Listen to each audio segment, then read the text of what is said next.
quick quiz question to start you off this week. What was described by Shane Warne as a ridiculous waste of time and the wrong decision? Was it A, the British colonisation of Australia? Was it B, John Buchanan's time as Australian coach? Was it C, anything that has recently gone through the British legal system? Was it D, his now abandoned effort to surf from Melbourne to Las Vegas on a surfboard made of cricket stumps? Was it E, human evolution in general? Was it F, Tony Abbott? Was it G, marriage? Or was it H, the controversial decision not to give Nathan Lyon out in the day-night Adelaide test? It was, of course, all of the above, but A to G, he said in private. H, he tweeted, yes, cricket is now partially nocturnal at test level. The first day-night test in Adelaide was largely a great success, featuring a low-scoring classic of a match, a pink ball that didn't turn into a giant gobstopper as people had feared it would, batsmen playing the moving ball as if it was not only night time but also a full floodlight failure, some very pretty sunsets, and a massively controversial match-turning umpiring decision. What more do you people want? TV umpire Nigel Llong gave Nathan Lyon not out despite A, a visible mark on hotspot, B, the batsman basically walking, and C, the batsman being Australian and Long being an English county cricketer of the 1990s who really ought to be far, far better at bearing a grudge. Lyon was reprieved, a crucial 10th wicket stand ensued, and the game shifted Australia's way. Long was heard saying that the hotspot mark, quotes, could have been caused by anything. Anything. For example, Lyon's bat blushing as the ball passed it due to its embarrassment at Australia's continued failings against the moving ball. Maybe a momentary build-up of heat-emitting bacteria as Lyon's bat caught a rare condition known as Mullally's disease, in which a tail-ender's bat becomes incapable of making physical contact with a cricket ball. Maybe it was a bit of sun reflecting onto his bat off the International Space Station as it changed direction to watch the historic match. All possible, and all deemed more likely than the cricket ball hitting the cricket bat on its cricket edge. Them's the breaks. Elsewhere, South Africa played Ravi Ashwin with all the expertise and confidence of a donkey trying to juggle chainsaws.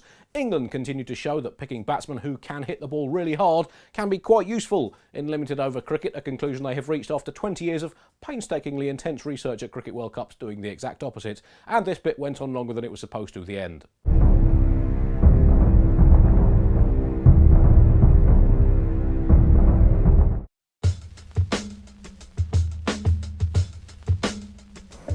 So, Doc, the pink ball, not so bad after all, was it? I absolutely loved it. That's because it swang around all over the place, Frederick. Still looked like an overcooked strawberry blancmange to me. Or maybe that's why the batsman kept nibbling at it and snicking off. Well, I was not impressed with the batting. These modern players give their wickets away far too easily. Testify, brother. I mean, you wouldn't even get out, even when you'd actually been out. No. So I was delighted to see Nathan Lyon saying to the third umpire, these people have paid to see me bat, not to see you struggle to interpret technology. Did he actually say that? I assume so. Judging people by your own standards there, Doc. Seems silly not to. Can you overcook a blancmange? I know you're sitting there with your pink photo, looking at it saying, oh, look at the pink sky, look at the pink ball, isn't everything wonderful? No, everything wasn't wonderful. We are professional and personal cynics, and we need to look at this from a holistic point of view. Essentially, what happened was we had a very good test match that happened to be with a pink ball, but let's not forget that they had to rig the surface. They had to put grass on Adelaide. I mean, talk about revolutionising cricket. Forget pink ball and lights. Actually making a bowler-friendly Adelaide is maybe the most revolutionary thing they did this week. So yes, some things went good, but you can't put grass on every pitch. You can't put grass on Nagpur. I'm not even sure grass grows in Nagpur. So you know, this won't work everywhere. So they've still got to actually invest in the ball and make the ball really good, not just change the pitches. Yes. I think it basically went pretty well. I think they were a bit lucky that they got what was a tight low-scoring game rather than a one-sided low-scoring game, as we had in Nagpur in the South Africa-India test and some of the Ashes tests last summer. But yes, I think this is the start. They have to keep improving that ball. I mean, it looked better on telly than I was expecting it to. I found it easier to see. You hate pink, though, don't you? Well, I don't. I mean, I you don't hate like pink. it. I think you need to be honest with the people. Right. Yeah, it's not my favourite colour. I mean, I didn't wear it at my wedding. I mean, I'm going to lay that right out there. But yeah, I thought it looked good. But Yeah, there was I read an article from someone on Cricinfo saying they had trouble seeing the ball as a spectator in the crowd. Looked fine on television. There's that issue with the seam. You should be able to see a seam on a cricket ball. You would have thought that would have been something that they'd really tried to do. But yeah, generally it felt like a big step forward, but with certain caveats. It's one small caveat for cricket, but one giant step for cricket kind. Testify.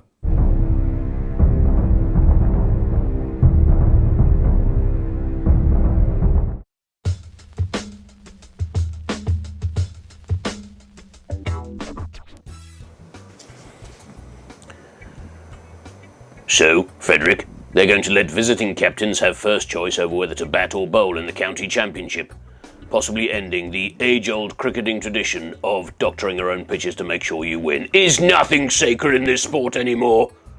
Well, Doc, I'll miss a coin toss if it disappears completely from the game.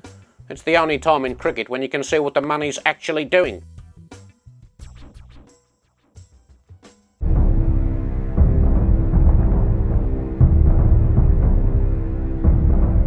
Perhaps it's Hollywood's fault, but I expected the end of the South African era, that they haven't lost away from home for so long, to be bigger and bolder. I expected giant kaiju, like a big Callis or a Smith, nuclear rockets hit them and be brought down from the sky and, this sort of thing. But instead, it was quite limp at the end. They just kind of couldn't play spin. Yes. Oh, kaiju. I think I had that in a good sushi restaurant once. It's quite tasty. Dale Steyn also didn't play. That doesn't help. That definitely Is he doesn't good? help. Is he good, Well, I this Steyn? think, yes. I mean, he's not been good in this series, partly due to not playing in much of it. 0 wickets in 3 tests for Not good Steyn. enough, Dale. That has to be a disappointment for South Africa. He has been almost unfeasibly consistent over, I think, 9 years now. He's basically had one ineffective series. That was on dead pitches in the UAE. So a lot of their success is based around having, a man who's been the best bowler of his era by probably a greater margin than any other bowler in Test history. Sid Barnes on the phone. Anyway, let's not break down Sid Barnes' statistics. Anyway, it doesn't matter. It doesn't matter. The point is, it's been a kind of gradual.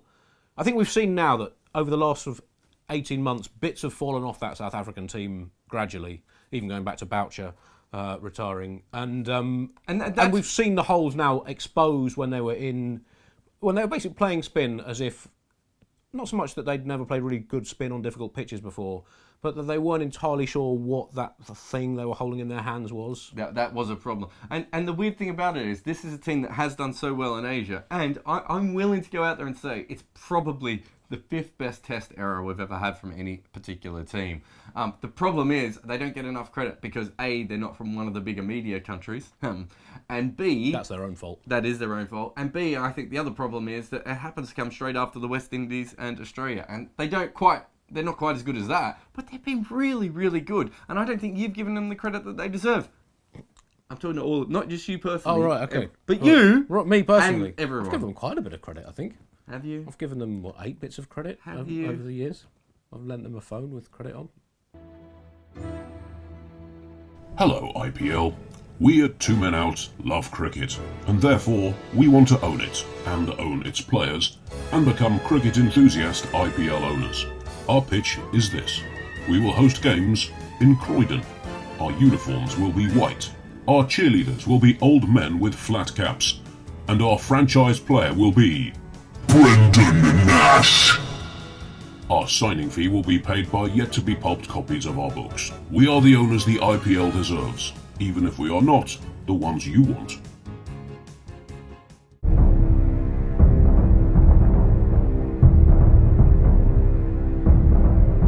This show's only been going for a few months, and it seems about every episode we talk about home pitch advantages and we talk about the toss, but county cricket has now taken this to a whole new level. Virat Kohli said that he didn't believe there was undue home advantage in his pitches, and he might be right, because Dean Elgar certainly was ripping through the Indian lineup just as much as Ravi Ashwin was going through the South Africans. But Not just as much, Jared. more, Not more just, so. Not less so. You sure? I think less. When- I think every the time I- stats say less so. Every time I looked at Elgar, he looked like the greatest spinner I've ever Right. seen. But Ashwin did go through South Africa like an undercooked pork vindaloo through a nursing home full of delicately stomached pensioners. So Okay, so there's a difference there. Yep. So now, so much has been said about home pitch advantages that they've changed the way they're going to do it in county cricket from next year. They're going to get rid of the toss. How do you feel? Does this matter to you as a? I'm going to ask you as a fan. Do you actually care about the toss? Well, in county cricket, probably not. Generally, I look at the scorecards from county games. Do you but look to see who won the I toss? don't look to see who won the toss. So I think there's something to be said for it. I mean, it's slightly disappointing that it's reached the stage where teams stroke groundsmen cannot be trusted just to make a decent pitch, and it sort of almost has to be taken out of their hands. And with the one in Nagpur, Cody said not undue home advantage. I don't know if it was due home advantage. I mean, I think home advantage should be just kind of. We talked about this before. You just want kind of decent pitches with a good amount of variety over the course of a series. I think that pitch sort of worked against cricket rather than against South Africa.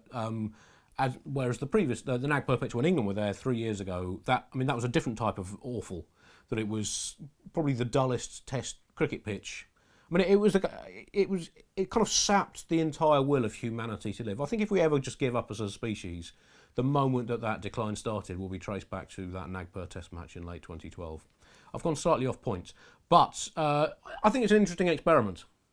Okay. Yeah. Does that answer your question? Not Yep. particularly. No, it does. Good. Basically, if you've got any problems, if you're from Nagpur and you've got any problems with Andy, you can get hold of him directly at Zolt's Cricket.